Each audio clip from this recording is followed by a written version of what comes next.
What's good, everybody? Decal here. Today I'm going to be giving you guys a strategy guide on how to reach 999 on the Black Ops 7 Zombies map, Ashes of the Dam. I know there are some other strategies already coming out with this map, but I'm just going to be covering the strategy I use to achieve a flawless 999. First, I'm going to go over the few augments that you need for the strat. For stamina, you're going to want Free Faller. This way, every time you take the drop from the bridge down to the garage to teleport back to Old Tessie, you won't die from fall damage. Apparently, there's a setting you can use to make you roll, this way you don't take fall damage from heights, but I haven't tested it myself. But just in case if it has any fails, even if it does work, I would still recommend Free Faller, as there's not really a better augment to run anyway. For Juggernog, you're going to want Turtle Shell, and then Hardened Plates, and then I also recommend maxing out Juggernog, this way you can put on Durable Plates as your second minor augment as well. For PhD, you're going to want PhD Slider and Tribologist.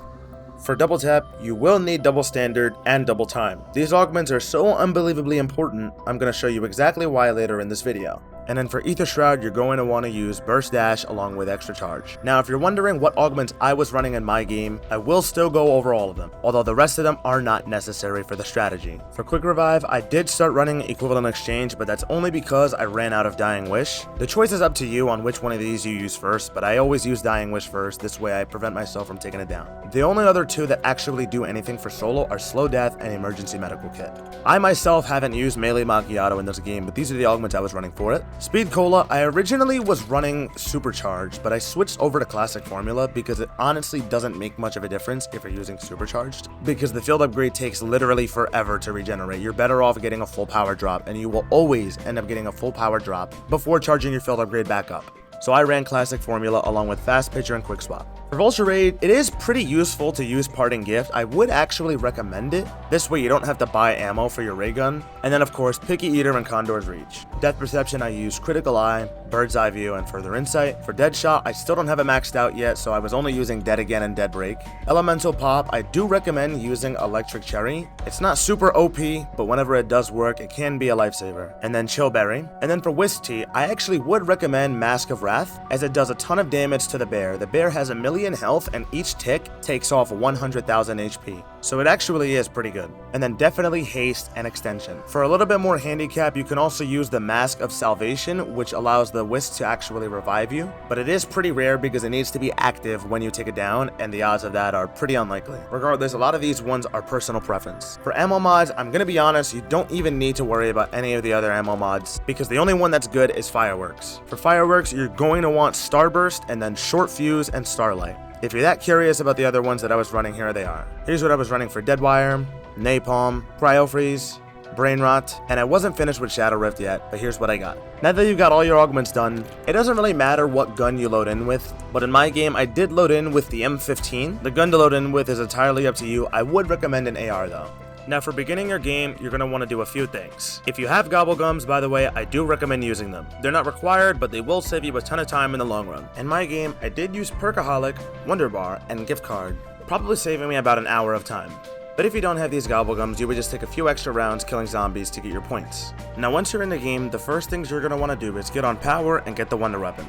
By the way, make sure you get the Wonder Weapon early. Don't be like me and get it on round 400 plus. It is not a good idea. Now if you have a Wonder Bar, go ahead and use it at the mystery box and you'll either get the Ray Gun Mark 1 or the Mark 2. Both are fine. I strongly do believe that whichever Ray Gun you want to use is personal preference, so whichever one you feel more comfortable with is the one you should use.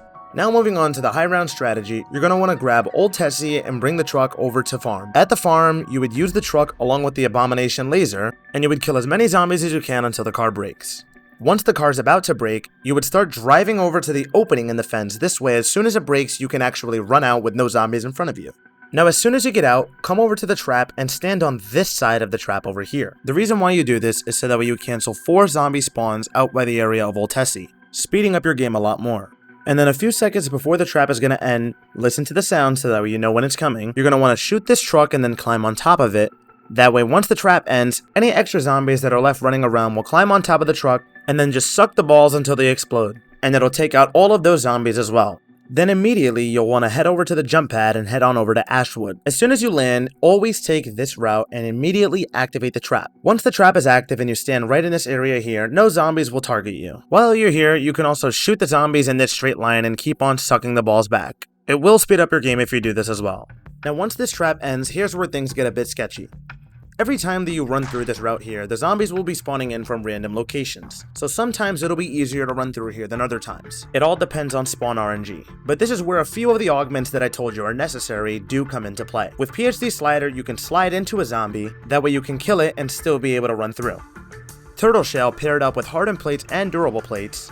You can also position yourself so that way if you're gonna have to take a hit from a zombie on your way through here, it can hit you from the back and you'll take no damage to your health. This is why Turtle Shell is literally the best and only augment that you want to use if you're running this strategy. So if you're running probiotic or reactive armor, trust me and make the switch, you will see exactly what I'm talking about. And then of course, Free Faller. Every time that you drop down from the bridge up here, you'll take no fall damage, and apparently there is a setting that you can roll every single time when you drop down from a high height, but I just don't really know if I trust it that well. Who knows, maybe sometime it could also bug out and fail, and then I'll end up taking it down. Since you left the truck at farm, every time that you take this teleporter right here, it'll put you straight back into the truck and you can repeat the process. And this is essentially the strategy. Lastly, when it comes to my ex-girlfriend's mom, when it comes to the bears, there are a few different ways that you can go about them. First is the Casimir. Casimir's are super effective against bears as they'll pull all the zombies and they'll deal tons of damage to the bear. One Casimir will always kill a bear even if it's at full HP.